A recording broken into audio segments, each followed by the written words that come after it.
There is a word that appears exactly 7 times in the first chapter of Genesis, and it is so familiar that most readers hear it as background noise. The word is tavgud. God calls the light good. He calls the dry land good. He calls the vegetation good. He calls the sun and moon good. He calls the sea creatures and the birds good. He calls the land animals good. And at the end of the 6th day, he calls everything very good. But if you go through the chapter slowly, counting the days in order, you will find something that should stop you cold. The word tav is never spoken on day 2. God separates the waters above from the waters below. He creates the firmament. He names it heaven, and then the text simply moves on. No verdict, no approval, no tav. The ancient rabbis noticed this. The church fathers noticed it too, but nobody has ever been able to explain it with full satisfaction, and the silence sits in the chapter like a missing tooth. The Hebrew word tav does not mean merely pleasant or acceptable. It carries the weight of functional completeness, something that is what it was meant to be, that works as it was designed to work. When God looks at the light and calls it tav, he is not saying he likes the color. He is saying that light is doing exactly what light was created to do. When he calls the land tav, he is saying the dry ground is ready to receive seed. The word carries a sense of full alignment between intention and outcome. So the absence of that word on day 2 is not a minor editorial oversight. It is a deliberate theological decision that asks the reader what kind of separation can God look at and not call good. You can search every commentary written in the last 2,000 years, and you will find theories. Some say the separation of waters is a neutrally described act, not yet ready for evaluation because the waters have not yet been filled with creatures. That day 2 is incomplete until day 5, when the fish and birds arrive. That is plausible but does not explain why the light was called good immediately on day 1, before anything filled it. Others argue that the Hebrew grammar allows for the possibility that day 2's goodness is implied in the later statement that God saw everything he had made was good, but that is a stretch, because the pattern of the chapter is to state the goodness explicitly on each day as it happens. The text is not careless with its wording. It is precise, and on day 2 it chooses silence. The real problem may be deeper than grammar. Day 2 is the only day where God performs an act of division that does not produce something that can be directly inhabited or used. The light of day 1 is divided from darkness, but that division yields day and night, time itself, the rhythm of existence. The dry land of day 3 is divided from the seas, and that division yields a place for plants and animals and human beings to stand. But the firmament of day 2 rachias a boundary. It holds back the waters above from the waters below, and it is never described as a space where anything lives. It is a barrier. It is a separation for the sake of separation. And the word tav is withheld. That is the kind of observation that unsettles a comfortable reading. Most people come to Genesis 1 expecting a clean, orderly sequence where God stamps approval on every step. But the text does not give them that. It gives them a day where the work is necessary, but not yet good. And the tension sits there, unresolved, for 3 more chapters of creation, which means the reader is forced to hold a question that the text does not answer immediately. Is there such a thing as a necessary separation that God himself does not call good? Consider the word tav more deeply. In the Hebrew scriptures, it is not a static adjective. It is often tied to relationship. Something is tav when it exists in right relation to its creator and its purpose. The light is tav because it stands in proper relation to darkness, creating ordered time. The land is tav because it stands in proper relation to the sea, and to the seed it will receive. But the firmament, rachia, has a purpose that is entirely negative. It is a barrier. Its function is to keep something out. It is not a place of relation. It is a place of exclusion. And that makes its goodness contingent on what comes next. The firmament is not yet in the relation for which it was made. It is a structure awaiting occupation. The ancient reader would have felt that waiting as a physical absence, like a house with walls but no inhabitants. The Hebrew word rachia itself carries this sense of incomplete purpose. It comes from a verb meaning to stamp or beat out, like a metal worker hammering a sheet of bronze into shape. The firmament is not a soft dome, it is a forged barrier, solid and unyielding. When God speaks it into existence, the image is not of a gentle curtain, but of a beaten expanse of something that required force to create, that stands rigid against the chaos of the waters above. The psalmist later describes this same firmament as the foundation of God's throne, something strong enough to bear divine weight. But in Genesis 1, it is simply there, a roof over the earth, and no voice declares it good. Why? Because strength alone is not goodness. A barrier that merely separates is not yet a gift. It becomes a gift only when it serves something beyond itself. The creation account is structured to make the reader wait for that point. Day 2 ends without a blessing. Day 3 begins with the gathering of the waters, and the land appears, and then the vegetation springs up, and God calls that good. The pattern is unmistakable. The separation of Day 2 is sandwiched between two acts of filling. Day 1 separated light from darkness, and immediately the light is filled with the rhythm of day and night. Day 3 separates land from sea, and immediately the land is filled with vegetation. But Day 2 separates the waters, and nothing fills the space until Day 5. The firmament hangs empty for 2 full days. The reader is made to feel that emptiness as a gap in the narrative. If you sit with that gap long enough, you begin to see how it reaches forward into the rest of the biblical story. The same God who separates waters on Day 2 will later separate nations at Babel, separate sheep from goats, separate wheat from tares. And every one of those separations carries the same freight necessary, but not automatically good. The goodness does not reside in the act of division itself. It resides in what God does with the space that division creates. The firmament is not the point. What comes through the firmament, the birds of Day 5, the rain that waters the earth, that is the point. The separation is a holding pattern. It prepares a condition for something better. And that is where the passage begins to press on the present-day reader directly. Every person lives with separations that feel necessary, but not good. Divisions in relationships, distance required for health, the wall built for safety, the boundary drawn because closeness became destructive. Divisions within the self, parts of your own story that you have cordoned off, the memories you have separated from the present, the grief you have put behind a barrier because you do not know what else to do with it.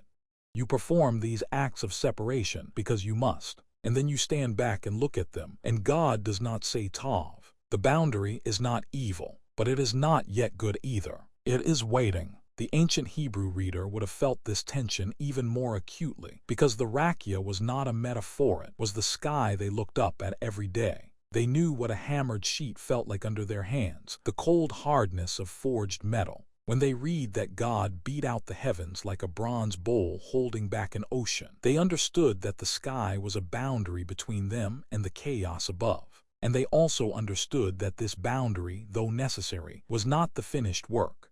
The psalmist would later sing that the heavens declare the glory of God, but that declaration comes only because the firmament has been filled with sun, moon, and stars. The structure itself does not declare glory. It only makes the declaration possible, but maybe the answer is already hiding in plain sight. Go back to Day 1. The light is called good, but something else happens on that day that mirrors Day 2. The light is separated from the darkness. That separation is called good. So the act of separation itself is not the problem. The problem is what kind of separation. On Day 1, the separation creates a rhythm that is immediately inhabit deafening and mourning, the pulse of time. On Day 3, the separation of land and sea creates a space that is immediately filled with vegetation.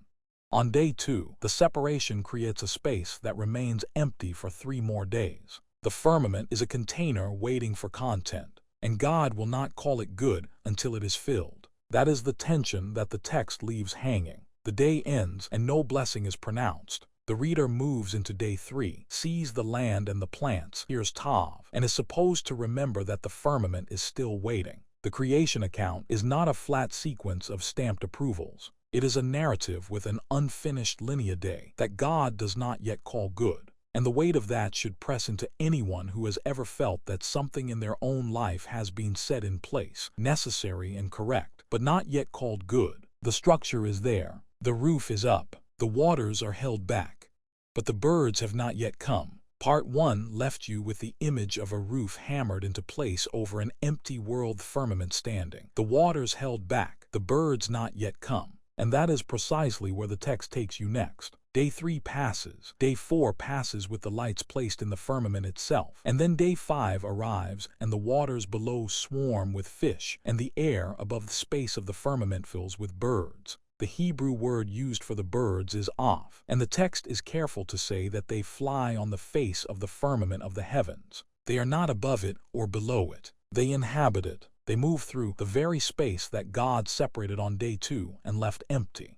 And only then, when the firmament has become a home for living creatures, does the narrative momentum shift. But notice even on day 5, after the birds are created, God pronounces them good, not the firmament directly, but the living things that fill it. The goodness of the container is finally realized in what it contains. This is where the word study of tav becomes even more precise. The ancient Hebrew mind did not think of goodness as an abstract quality that a thing possesses in isolation. Goodness was relational. A tool was tav when it served its purpose in the hands of its user. A tree was tav when it bore fruit. A boundary was tav when it created the conditions for life to flourish. The firmament had no purpose of its own. Its purpose was entirely derivative. It existed to hold open a space where birds could fly, where rains could be stored, where the lights of day 4 could be set. The firmament was good only insofar as it made something else possible. And that is the theological point that the structure of the chapter drives home. The separation was never the end. The separation was the means. You can test this by looking at the only other place in Genesis 1 where God performs an act of separation without immediately filling it. It does not happen. Every other division is either filled on the same day or is the direct preparation for what comes next. Day 1's separation of light from darkness is filled by the rhythm of day and night immediately. Day 3's separation of land from sea is filled by vegetation on the same day. But day 2 stands alone. The separation happens on the second day, and the filling does not come until the 5th. That gap is theologically significant. It means that some forms of separation are so foundational that they require a longer wait before their goodness can be declared. The creation account is not in a hurry. It allows an emptiness to persist for 3 days. The reader who has been holding the question from part 1, why is day 2 not called good, receives the beginning of an answer. It is not called good on day 2 because it is not yet good. Goodness is not a property of the act itself. Goodness is a property of the completed purpose. The firmament is not yet serving its purpose. It is a roof over an empty house, and God will not call it good until someone moves in.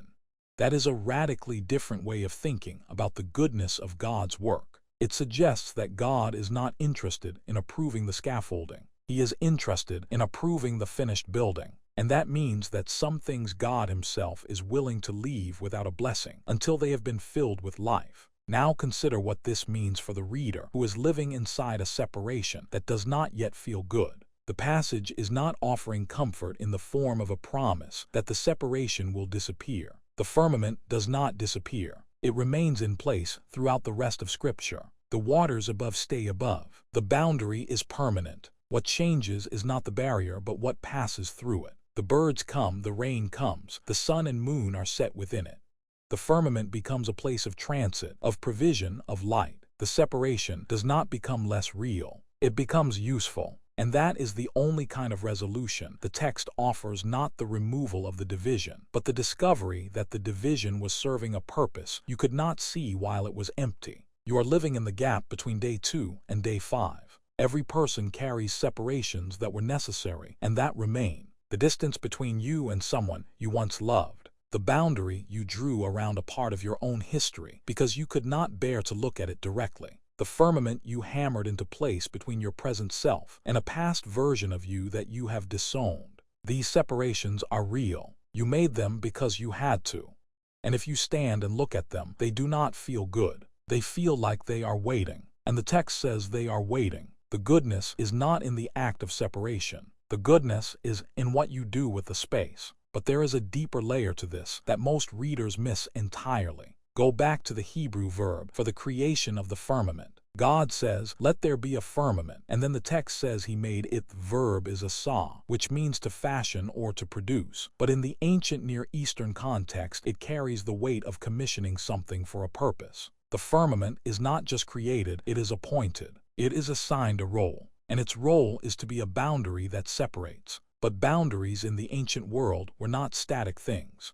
A boundary marked a limit, yes, but it also marked a point of contact. The firmament was where the waters above met the waters below, a line of tension, a place of encounter. The psalmist understood this when he wrote that the heavens declare the glory of God. The firmament becomes a place of declaration only when it is inhabited, but even empty, it is a place of encounter. It is the ground of possibility. Apply that to the reader who is waiting. The empty space of a necessary separation, the time of not yet good, is itself a place of encounter. It is the ground where you meet the question of whether you will trust the one who made the separation to also fill it. The text is not asking you to pretend the separation feels good.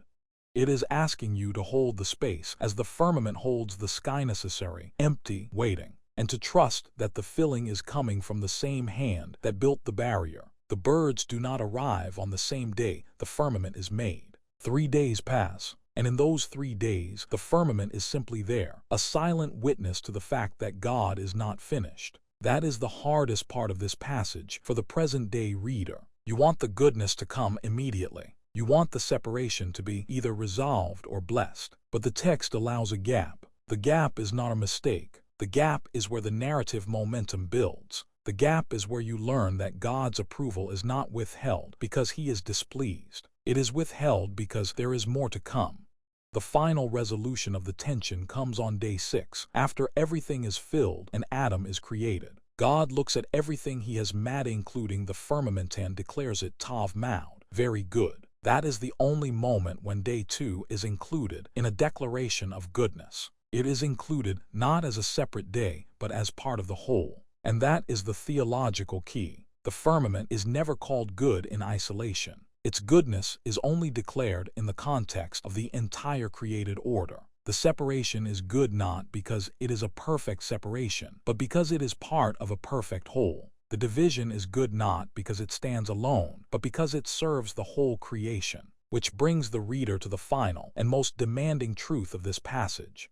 You are not called to judge the goodness of your own separations in isolation. You are not called to decide whether the boundaries you have drawn are good or not. You are called to wait until the whole picture is complete. The goodness of the separation cannot be known until you see what the one who made the separation does with it. And you are not at day 6 yet. You are still in the gap between day 2 and day 5. The birds have not all arrived. The lights are not all set. But the one who hammered the firmament into place is the same one who will fill it, and he does not call anything good until it serves its purpose. So the question is not whether your separation feels good. The question is whether you will hold the space long enough for the one who made it to fill it. The roof is up.